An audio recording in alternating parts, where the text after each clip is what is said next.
Hoy es el Día Mundial de la Conservación de los Anfibios y aquí en Biopar Valencia, en la cueva de Quitum, podéis conocer el mundo de los anfibios. Una de las especies que albergamos son las Alites muletensis, el sapo partero balear. Una de las características de los sapos es que los machos transportan los huevos en sus patas traseras.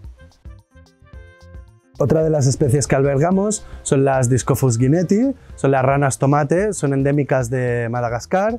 Se caracterizan por ser ranas de un tamaño bastante grande, muy tranquilas, que suelen estar entre la hojarasca y de colores muy vivos.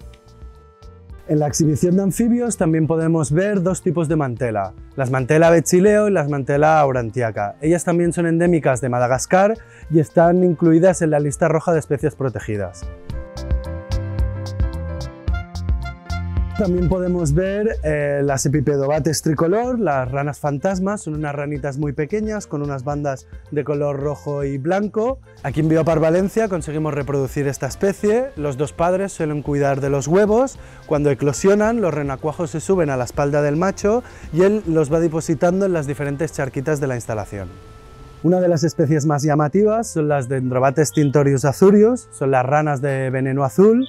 Esta especie es un poquito más complicada de reproducir. El equipo de Biopar Valencia lo que hace es retirar los huevos y ponerlas en unas condiciones ambientales específicas para favorecer su desarrollo. Por último, también mantenemos unos ejemplares de Pleurodolus walt, que son los gallipatos o fegabous.